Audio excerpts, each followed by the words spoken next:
भगवते वासुदेवाय।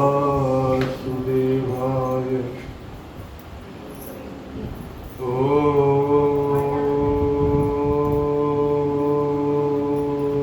नमो भगवते वासुदेवाय।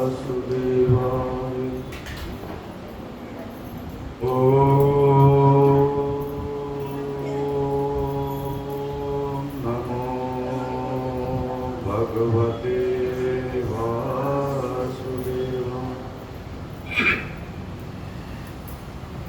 सत्य श्री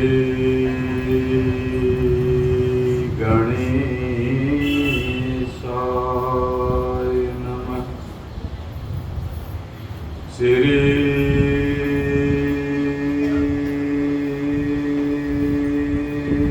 सरस्वते नमः। श्री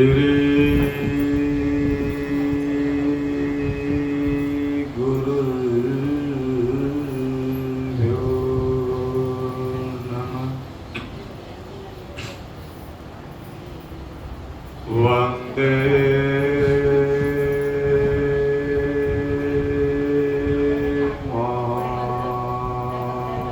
महापुरुषते चरणारविन्दम्।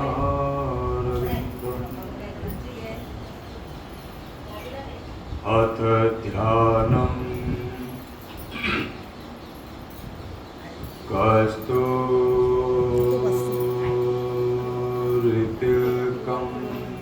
ललाटपटले वक्षस्थले कौस्तुभम् नासाग्रे वरमौक्तिकं करतले वेणुकरे कङ्कणम्। सर्वाङ्गे हरिचन्दनं सुललितं कण्ठे च मुक्तावली।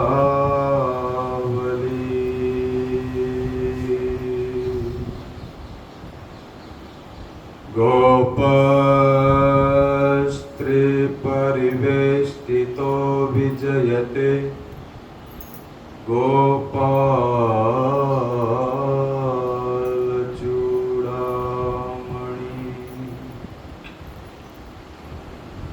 अस्ति स्वस्तरुणीकराग्रविगलत् कल्पप्रसूनाप्लुता। वस्तु प्रस्तुत वेणुनादलहरि निर्वाण निर्व्याकुलम्।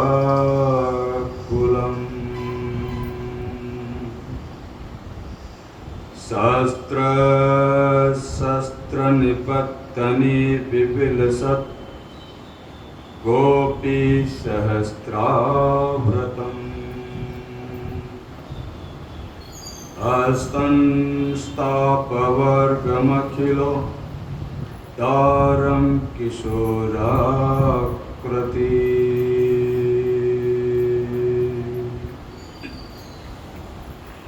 कृष्णाय वासुदेवाय हरये परमात्मने प्रणतक्लेशनाशाय गोविन्दाय नमो नमः।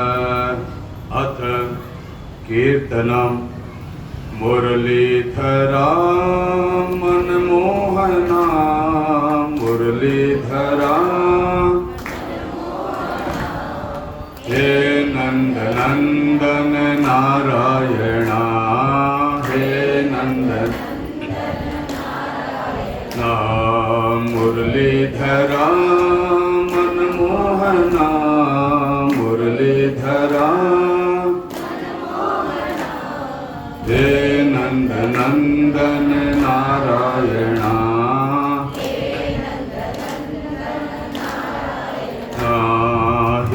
नंदनंदन नारायणा।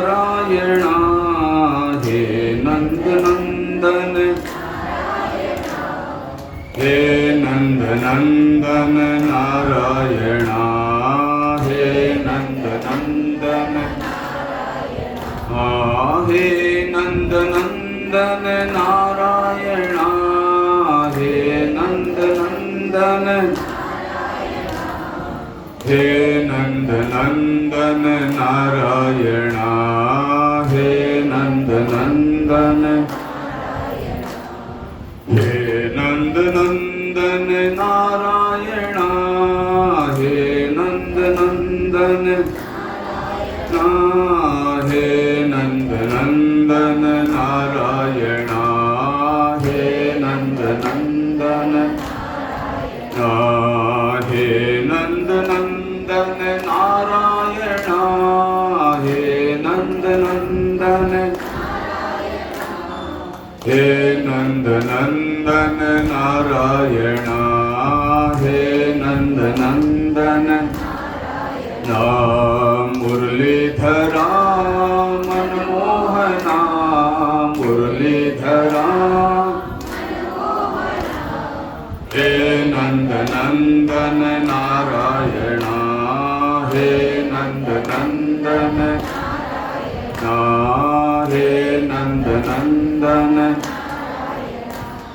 हे नंद नंदन नारायण।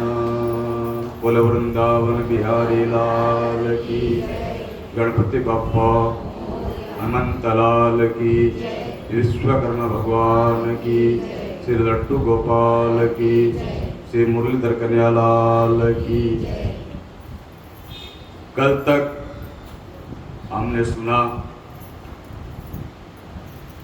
नारद जी का जन्म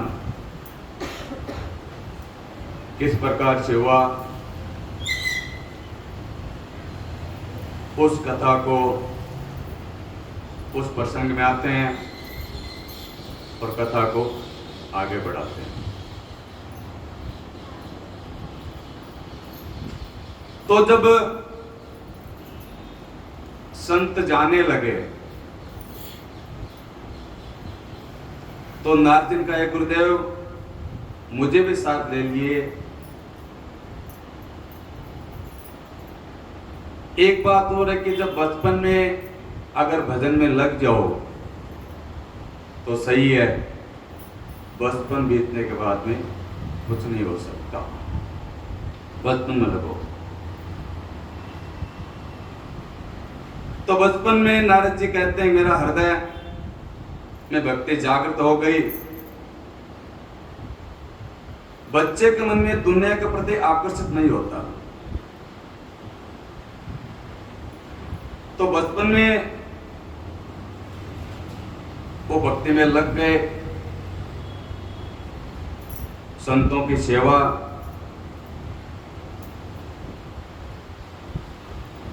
ऐसा करते करते कोमल हृदय था,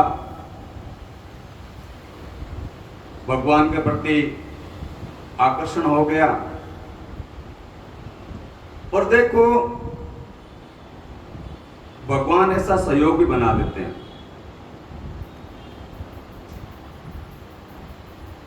मां वहां जो सेवा करते थे ब्राह्मणों के यहां, तो मां गाय दुहने गई, गाय दुहने निकली,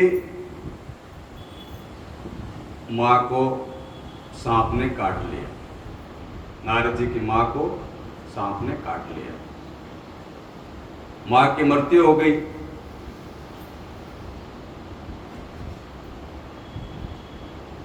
अब बताओ, मां की मृत्यु हो गई, आज किसी इस संसार में किसी की माता श्री की मृत्यु हो जाए तो कितना दुखी होता है।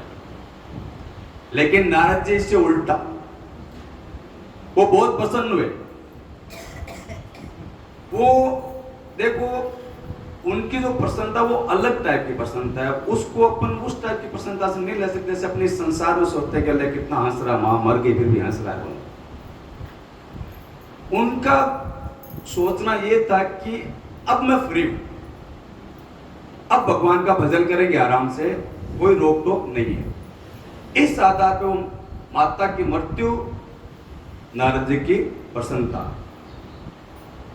अरे टेढ़ी टांग वाले ठाकुर, तेरी कृपा हो गई, अब भजन करेंगे।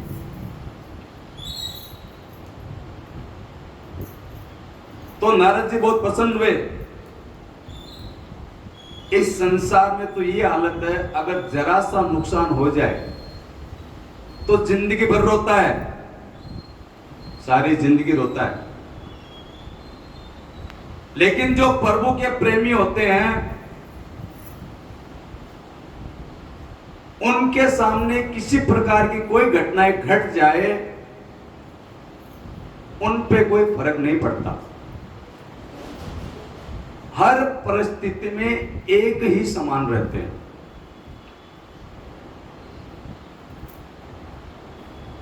वो कहते हैं, प्रभु तुम जो करते हो उसमें हमारा भला है। तो नारद जी उत्तर दिशा में हिमालय की ओर चल दिए,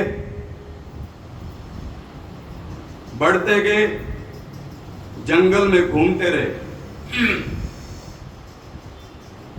यहां वहां रोते रहे, दौड़ते रहे।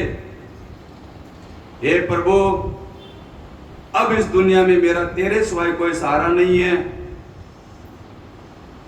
आप ही एक सहारे हो मेरे नाथ। अब तो मेरे सर पर हाथ रख दो, अब तो मेरे सर पर हाथ रख दो, मेरा हाथ पकड़ लो।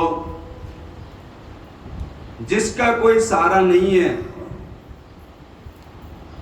आप कहते हो मैं उसका सहारा बनता हूं। तो प्रभु, आप दीन बंधु हो, तो मेरे जैसा कोई दीन नहीं है, और आप जैसा दीन बंधु नहीं है। यदि आप पतित पावन हो तो मेरे जैसा कोई पतित पापी नहीं है।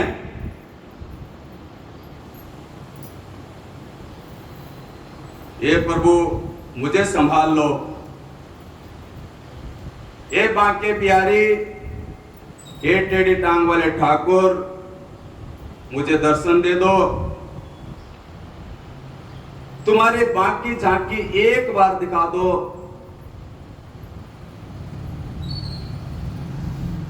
वहीं पास में जंगल में एक झरना था।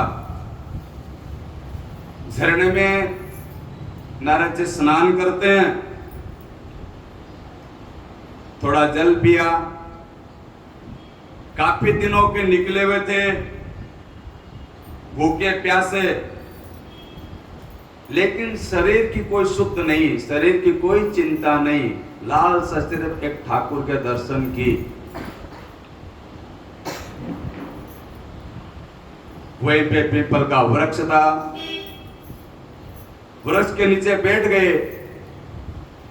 जैसे गुरुदेवों से सुना था, जैसे गुरु ने बताया था, उसी हिसाब से भगवान का ध्यान करने लगे। ध्यान करके रोने लगे और बहुत व्याकुलता बढ़ गई। हृदय चरम सीमा तक भगवान का ध्यान करते करते अंत में नारद जी के हृदय में भगवान प्रकट हो गए। बोलो वृंदावन बिहारी लाल की। ये जो व्याकुलता है ना, वो चरम सीमा पे होने पर ही कुछ काम बनता है। देखो, ये जो अपन दही जमाते, दूध का दही, तो जब उस दही को मथा जाता है और उस दही की नस नस टूट जाती है, तब उसके अंदर छुपा हुआ मक्खन बाहर निकलता है। इसी तरह जब हृदय में चरम सीमा तक व्याकुलता बढ़ जाएगी, तीव्रता होगी, तो हृदय के अंदर छुपा हुआ भगवान प्रकट हो जाएगा। बोले वृंदावन बिहारी लाल की। तो नारद जी की साधना सफल हुई,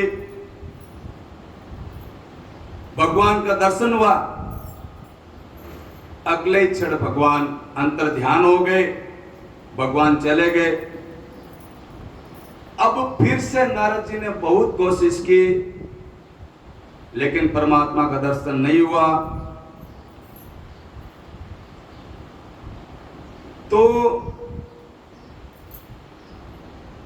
आकाशवाणी हुई, तुम्हारे गुरु के वचन थे कि हे नारद, हमारा आशीर्वाद है, तुम जंगल चले जाना, भगवान का दर्शन होगा। तो आकाशवाणी हुई, तुम्हारे गुरु का वचन था, इसलिए एक बार दर्शन हो गया, अब और कोशिश करो और आगे बढ़ो। नारद जी उस रूप का ध्यान करते विचरने लगे, भजन करते रहे। शरीर छूटा, शरीर छूट के ब्रह्मा की गोद में चले गए। सृष्टि का प्रलय हुआ, ब्रह्मा जी में लीन हो गए। जब ब्रह्मा जी ने पुनः सृष्टि का विस्तार किया, तो ब्रह्मा की गोद से नारद जी प्रकट हो गए। बोले नारद ऋषि के। तो जैसे नारद जी गोद से प्रकट हुए, तो सामने भगवान कृष्ण खड़े थे। भगवान कृष्ण ने नारद जी को वीणा दे दी और कहा, अब तुम हरि का गुण गाओ, भक्ति का प्रचार करो नारद जी। अब आप जब चाहे जहां रहो, आप पे माया का प्रभाव नहीं पड़ेगा।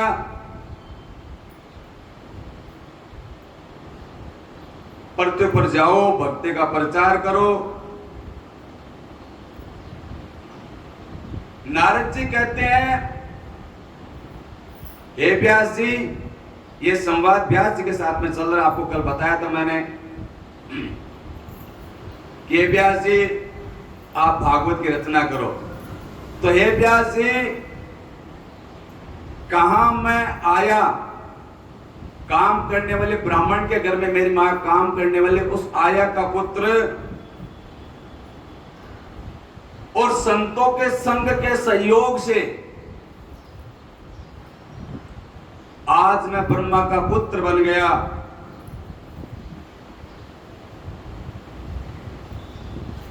नारद का व्यास जी ऐसी कथा लिखो जिससे सुनकर के लोगों का मन दुनिया से हट जाए, भगवान और संतों की सेवा में लगने लगे। ऐसी कथा लिखो। संत कहते हैं संतों की सेवा करो। देखो, जितने भी शास्त्र है, जितने भी ग्रंथ है, सबने संतों की सेवा पे जोर दिया है और नाम जपने पे जोर दिया है। संतों की सेवा और भगवान का नाम। नाम जपो और सेवा करो, बस दो काम ज्यादा से ज्यादा होना चाहिए। इन दो काम पे ज्यादा जोर देना है। वो सभी ग्रंथ यही बतलाते हैं। तन से सेवा करो, मन से भगवान का चिंतन करो, और इस संसार में जीवों के प्रति दया रखो।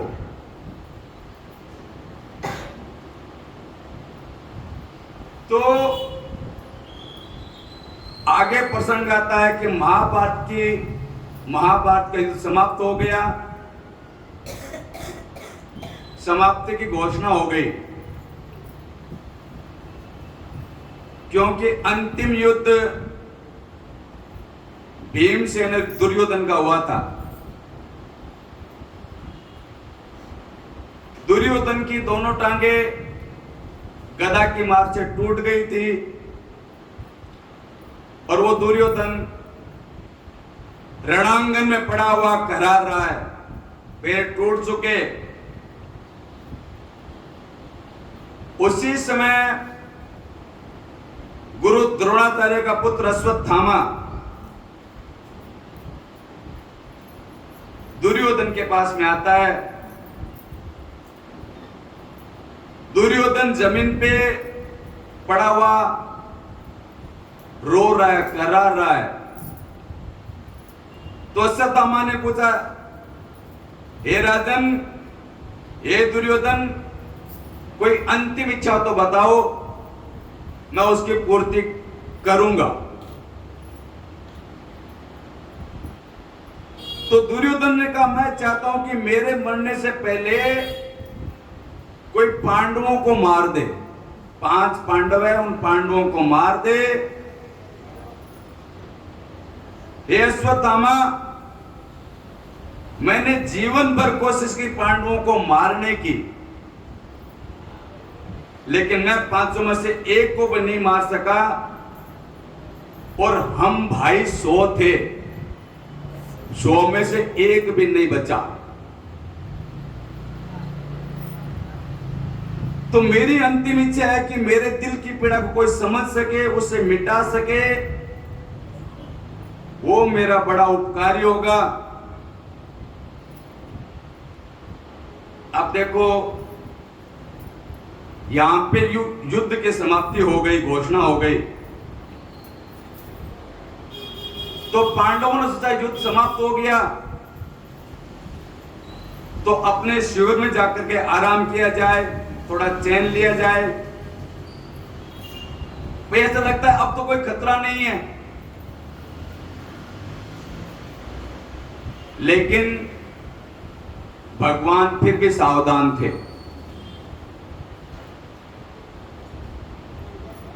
भगवान कहते हैं कि शत्रु से कभी भी निश्चित नहीं होना चाहिए। शत्रु से कभी निश्चित नहीं होना चाहिए, वो कभी भी हमला कर सकता है। और शत्रु 5 प्रकार के होते हैं। अग्नि और मनुष्य शत्रु, रोग, सरप और पाप, ये 5 प्रकार के शत्रु होते हैं। और इनको कभी भी छोटा मामूली नहीं समझना चाहिए। ये छोटे से होकर भी खतरनाक होते हैं। अग्नि थोड़ी सी है कहीं पे,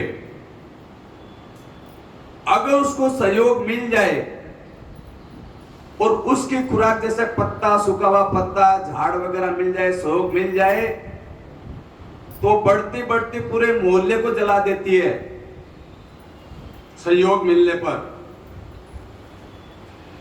छोटा सर्प भी काट ले तो मृत्यु हो सकती है। पाप छोटा होते हुए भी बहुत खतरनाक बन जाता है। रोग छोटा हो वो भी बढ़ सकता है।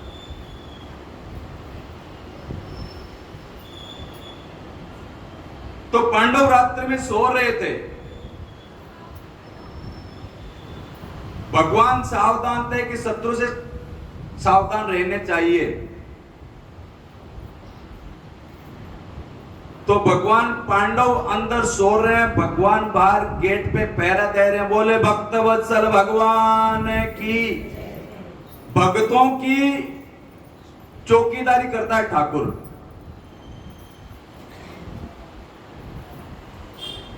तो द्रोणाचार्य का पुत्र अश्वत्थामा दुर्योधन के पास से चलता है पांडवों को मारने के लिए।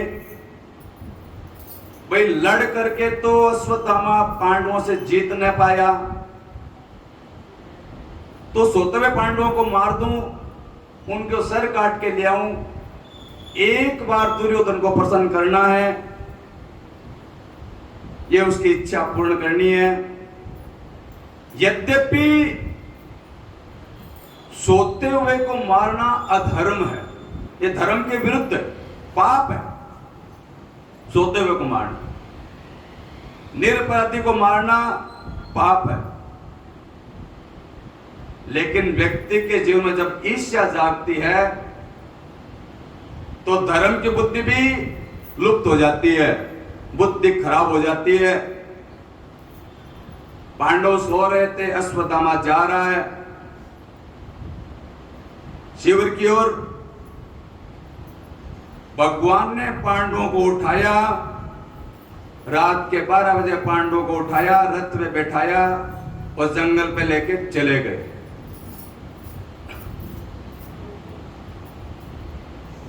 अब अश्वत्थामा जब शिविर में आया और शिविर में प्रवेश किया तो द्रौपदी के बगल में 500 पांडवों के 5 पुत्र सोए हुए थे। उन 500 पुत्रों के सर अश्वत्थामा ने काट लिए। उसने सोचा पांडव है, अंधेरी रात थी, पता चला नहीं। उसने 500 का सर काट लिया, लेकर के चला गया दुर्योधन के पास में। लो दुर्योधन, तुम्हारी इच्छा पूर्ण हो गई। जब दुर्योधन ने खोल के देखा तो बच्चों के सर थे। अरे अरे अश्वत्थामा, ये तुमने क्या किया? इन बच्चों से मेरा कोई विरोध नहीं था, तूने निरपराधियों को मार दिया। मेरे असली शत्रु तो पांडव थे। बस दुर्योधन इतना बोला और दुर्योधन के प्राण निकल गए। अब अश्वत्थामा की हालत खराब होगी, बोले अब मैं नहीं बचूंगा, पांडव मेरे को छोड़ेंगे नहीं, अब मेरी खैर नहीं। तो जब भगवान पांडवों को लेकर के वापस शिविर में पहुंचे तो द्रौपदी विलाप कर रही थी। 500 पुत्र 500 खत्म हो गए और एक एक पांडव से एक एक पुत्र हुआ था। 5 थे, 500 के 500 मर गए। जब विलाप करते हुए द्रौपदी अर्जुन के पास में गई तो अर्जुन को बड़ा क्रोध आया। अर्जुन ने कहा, द्रौपदी अभी मैं तेरे आंसू नहीं पूछूंगा, जब तेरे पुत्र के हत्यारों का सिर काट के नहीं लाऊं और तेरे सामने नहीं रख दूं, और उसके ऊपर तू जब तक अपने बेटों को जलांजलि न दे, तिलांजलि न दे, मैं तेरे आंसू नहीं पूछूंगा। कृष्ण तैयार हो जाओ, जल्दी रथ तैयार करो, भगवान का जो आज्ञा। देखो, भक्त के प्रति भगवान तैयार रहते हैं। बोले जो आज्ञा, बोले वृंदावन बिहारी लाल की। इस टेढ़ी टांग वाले हमारे ठाकुर को आप चाहे जैसे बना लो, ये इससे बढ़िया कोई मित्र नहीं है और इससे बढ़िया कोई ड्राइवर नहीं है। रथ हाँक रहा है, अर्जुन का तो ड्राइवर ही हुआ ना। और इतना बढ़िया स्वामी और इतना श्रेष्ठ पुत्र दुनिया में आपको कहीं नहीं मिलेंगे।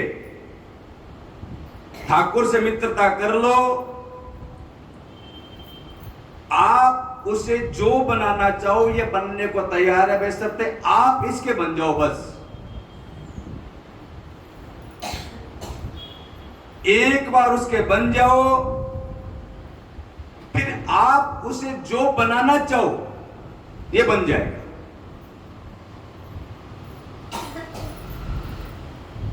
अर्जुन भगवान के बन गए। अर्जुन ने तो भगवान से एक ही नाता जोड़ रखा था, लेकिन भगवान ने अर्जुन के साथ में 4-4 नाते जोड़ रखे हैं। सखा तो था ही, बहन का विवाह कर दिया तो बहनों ही हो गया। कुरुक्षेत्र में गीता सुना दी तो स्वामी बन गए, शिष्य बना लिया और ड्राइवर बन गए। तो 4-4 नाते हो गए ठाकुर के। इसलिए महाभारत में कथा आती है, जब जयद्रथ को मारने के लिए अर्जुन चले, ये जयद्रथ है ना, जिसने एक बार द्रौपदी का हरण किया था, अपहरण किया था, करना चाहता, और उसके बाद जब चक्रव्यूह में अभिमन्यु फंस गया था और चक्रव्यूह में अभिमन्यु मारा गया, तो मरने के बाद भी इस जयद्रथ ने उस अभिमन्यु के सर पे लात मारी, गदा से मारी, अभिमन्यु को लात से हटाया। अरे वो जब वो मर चुका है, उसके बाद भी गदा और लात, इससे भयानक पाप और इससे अति दुष्टता और क्या हो सकती है। जब अर्जुन को पता लगा कि इस प्रकार हुआ है, तो अर्जुन ने उसी समय प्रतिज्ञा ले ली कि अरे नीच, तू मानो है, इतना नीच हो सकता है? एक तो एक महारथी को तुम 7 महारथियों ने मिलकर के मारा, और फिर मरने के बाद भी लात और गदा और ठोकर। जाओ, कल का सूर्यास्त जयद्रथ नहीं देखेगा। अगर कल मैंने जयद्रथ को नहीं मारा तो स्वयं अग्नि में जल के मर जाऊंगा, भस्म हो जाऊंगा, नहीं तो कल जयद्रथ को खत्म कर दूंगा। भगवान ने कहा, पार्थ, जोश में होश नहीं खोना चाहिए। मालूम है जयद्रथ के पिता, उन्होंने वर मांग के रखा हुआ है कि मेरे पुत्र का सर जिसके हाथ से गिरेगा उसके सर के 100 टुकड़े हो जाएंगे। बोलो, अब तुम जयद्रथ को मारोगे, तुम्हारे सर के 100 टुकड़े हो जाएंगे। अब तुम मारोगे तो मरे, नहीं मारो तो मरे। तो कुछ भी थोड़ा सोच समझ के विचार करके करना चाहिए। अब सोचो क्या होगा। अर्जुन ने कहा, भगवान, जीवन के बारे में सोचना हमारा काम नहीं है ठाकुर, ये काम तो मैंने आपको दे दिया, आप जानो और आपका काम जाने, मुझे नहीं पता। मैंने तो मेरे घोड़ों के लगाम के साथ में मेरी समझ चिंताएं भी आपको दे दी। अब इस जीवन का चिंतन करना आपका काम है, मेरा काम नहीं है। लेकिन हे सखा, सोचो तो सही। अर्जुन ने कहा, हे ठाकुर, सोचने को मेरे पास में मैंने आपको दे दिया, मेरे को कल फिर से युद्ध करना है, मेरे को नींद आ रही है, मैं जाकर के सो रहा हूं। महाराज, अर्जुन रात भर खर्राटे मारकर सोता रहा, लेकिन भगवान कृष्ण रात भर पहरा देते रहे, विचार करते रहे कि कल क्या होगा, कैसे करें। भगवान कृष्ण को चिंता हो गई। चिंता क्या हो गई? विचार करने लगे। रात भर सोया महाराज। यहां संसारिक जीव मनुष्य को थोड़ी सी चिंता लग जाए तो बोले, डॉक्टर साहब कंपोज दे दो, नींद नहीं आ रही है। बोले, कंपोज की टेबलेट लेनी पड़ती है।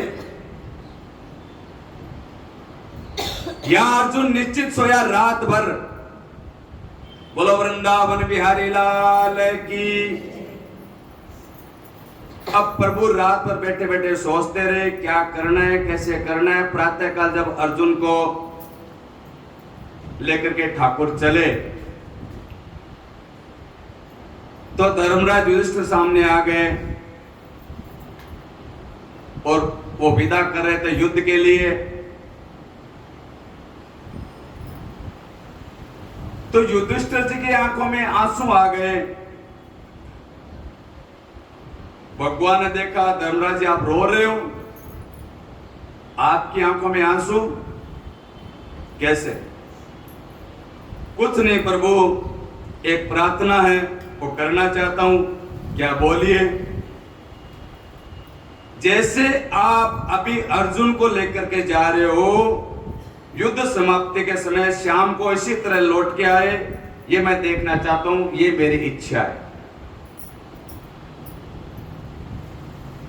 फिर आंसू निकल गए युधिष्ठिर जी के। भगवान मुस्कुराए, उन्होंने कहा धर्मराज जी, आपका तो अर्जुन से एक नाता है, मेरा तो अर्जुन के साथ में 4-4 नाते हैं। तो बताओ, एक वाले की ममता ज्यादा होगी, 4 वाले की ज्यादा होगी? मेरे तो 4-4 नाते हैं। आप निश्चित हो जाइए, क्योंकि जब तक कृष्ण है, अर्जुन का कोई बाल बांका नहीं कर सकता। मैं अपनी बोटी बोटी काट के रख दूंगा जरूरत पड़ने पर, लेकिन अर्जुन का बाल बांका नहीं होने दूंगा। जैसा इस समय लेके जा रहा हूं, वैसे वापस लौट के आऊंगा। निश्चित होकर के बैठ जाओ। बोले वृंदावन बिहारी लाल की। तो ये ठाकुर ने वचन दे दिया युधिष्ठिर जी को। जयद्रथ को कैसे युक्ति से मरवाना है, और सायंकाल वापस लौट के आते हैं और जयद्रथ को मरवा देते। बोले वृंदावन बिहारी लाल की। देवता पुष्प बरसाते हैं। धर्मराज युधिष्ठिर आंखों में आंसू निकल रहे थे, पर वो रक्षा करते हैं, हम उनके बन जाते हैं। तो प्रसंग चल रहा था अश्वत्थामा का। अश्वत्थामा को पकड़ लिया गया, दौड़ करके अर्जुन ने पकड़ लिया। यद्यपि अश्वत्थामा ने ब्रह्मास्त्र का प्रयोग किया था, अर्जुन उसको रोकना जानता था,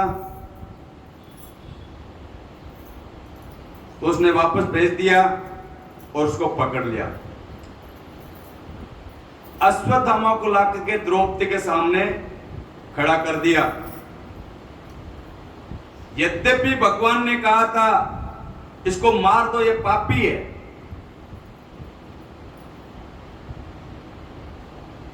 हमारे यहां 6 प्रकार के आताताई होते हैं और इनको मारने में कोई दोष नहीं लगता, ऐसा शास्त्र कहता है।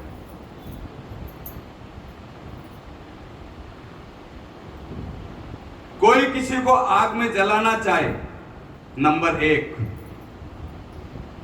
दूसरा, कोई किसी को जहर पिला के मारना चाहे, या कोई खतरनाक शस्त्र लेके मारना चाहे, और जीवन भर की संपत्ति को लूट के भाग जाए, और दूसरे की पत्नी,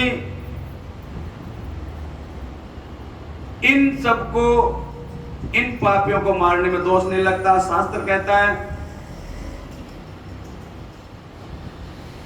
और कौरवों ने ये 6 के 6 पाप किए हैं। अश्वत्थामा ने निरपराध 5 बच्चों की हत्या की है, मार दो। भगवान कृष्ण परीक्षा ले रहे थे अर्जुन की, बोले मार दो, लेकिन अर्जुन ने मारा नहीं। द्रौपदी के सामने लाके खड़ा कर दिया, और जैसे द्रौपदी के सामने अश्वत्थामा आए, द्रौपदी ने अश्वत्थामा को प्रणाम किया, गुरुपुत्र थे, और बोली इसको छोड़ दो, इसको छोड़ दो। मुझे पता है कि पुत्रों की मृत्यु के बाद में माता को कितनी तकलीफ होती है। इसको मार दोगे तो इसकी मां को बहुत दुख होगा, उनको कितना पीड़ा पहुंचेगी, ये मैं अनुभव कर रही हूं। इसलिए मैं चाहती हूं इसको छोड़ दो। मेरी तरह कोई और बहन न रोए। इसको मार दोगे, इसकी मां बहुत रोएगी। देखो, ये द्रौपदी में भक्ति का भाव जाग रहा है। जो दूसरों की पीड़ा को समझ ले वो भक्त होता है।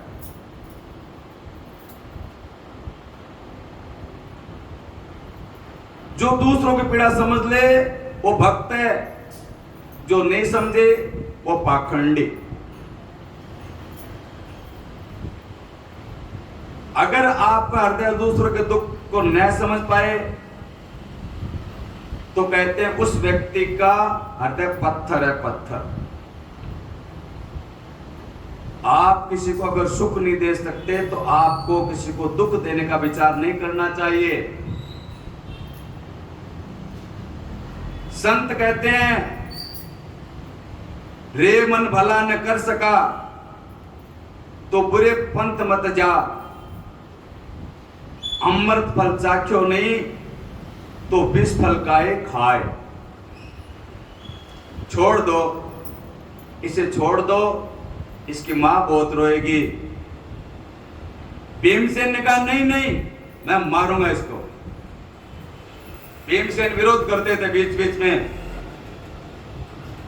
द्रौपदी ने कहा पहले मुझे मार दो, उसके बाद इसे मार देना, नहीं तो छोड़ दो। मेरे पुत्र तो वापस जीवित होंगे नहीं, फिर मैं अपनी तरफ से किसी बहन को क्यों रुलाऊं।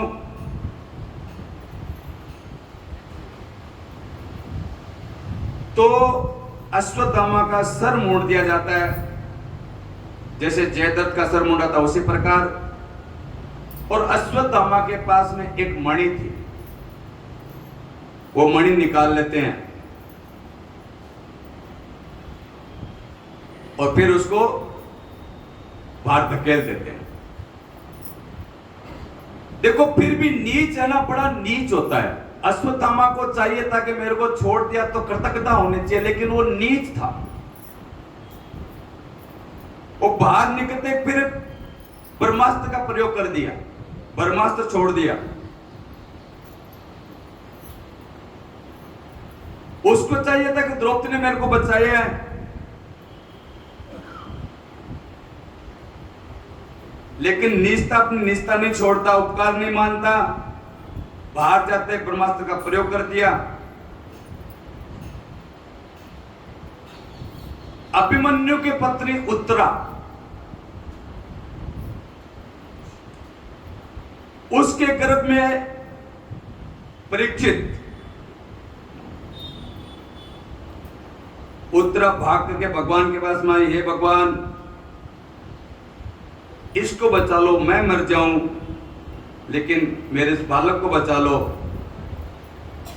इसके कारण मैं सत्य नहीं हो पाई, ये आपका भगत है, क्योंकि मैं निरंतर आपका भजन चिंतन करते रहती हूं। तो भगवान ने कहा डरो मत। भगवान ने अंगुष्ठ मात्र का रूप धारण किया, सुदर्शन चक्र गदाधार हाथ में लेकर के गर्भ में प्रवेश करके बोले गर्भस्थ ठाकुर की।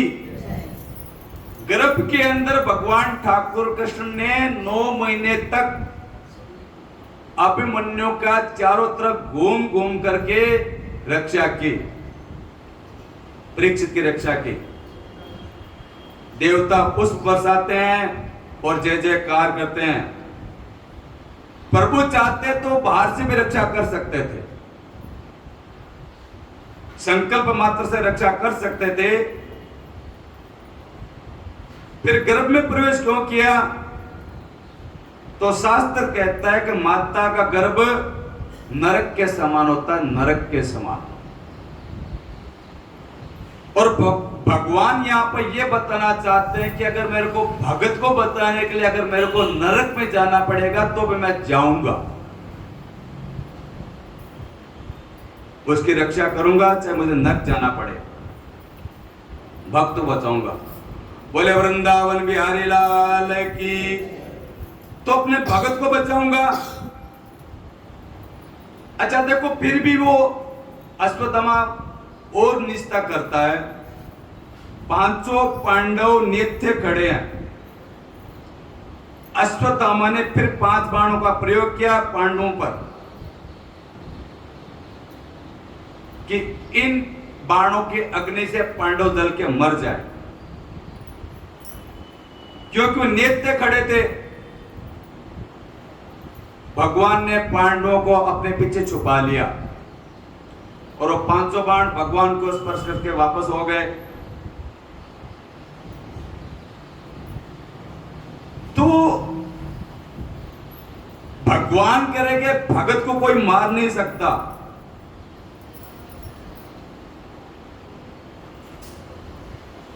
ये बाण मेरी छाती पे देंगे पहले, उसके बाद पांडवों को लगेगा, लेकिन भगवान ने बचा लिया।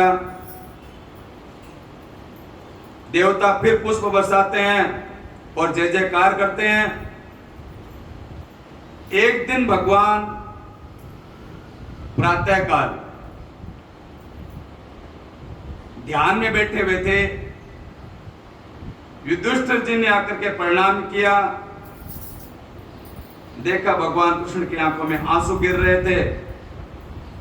थोड़ी देर बाद में जब भगवान आंखें खोले थे, युधिष्ठिर जी ने पूछा, प्रभु किसका ध्यान कर रहे थे?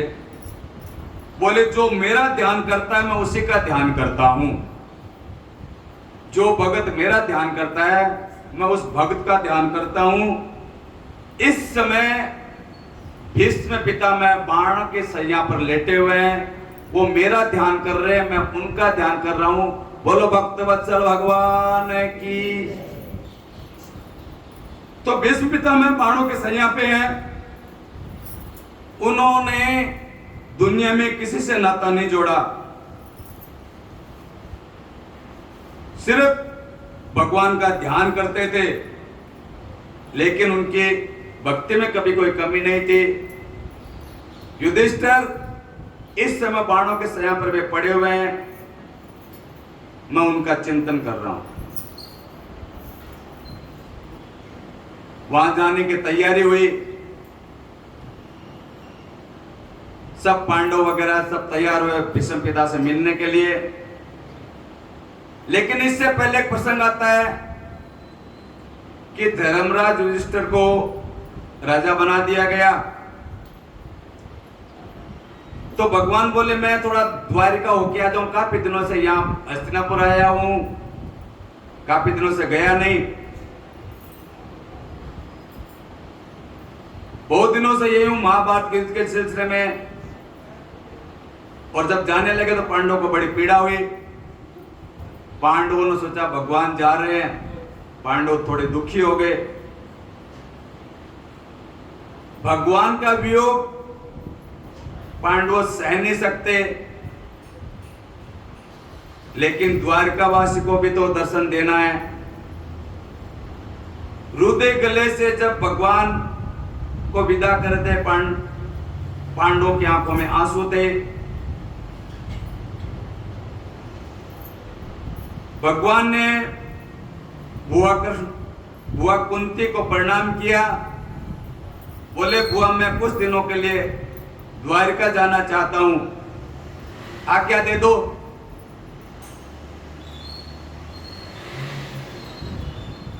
बुआ ने कहा, प्रभु आप तो परमात्मा हो, जगत का कल्याण करने के लिए अवतरित हुए हो, आप जा रहे हो तो जाने से पहले मुझे एक वरदान दे दो, और यही वरदान दे दो कि मैं जीवन भर कभी सुखी ना रहूं। देखो, जिंदगी भर दुखी रहूं, बस मेरे को सुख नसीब ना हो। और यहां संसार में तो उल्टा है, बोले प्रभु सुख दे दे, दुख तो होना ही नहीं चाहिए। बोला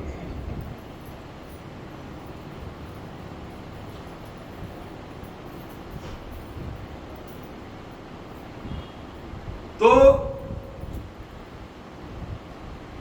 दुख दे दो, मुझ पर हमेशा विपत्ति आती रहे, ये वरदान चाहती हूं। क्या? मेरे जीवन में सदा विपत्तियां आती रहे, प्रभु ये वरदान दे दो।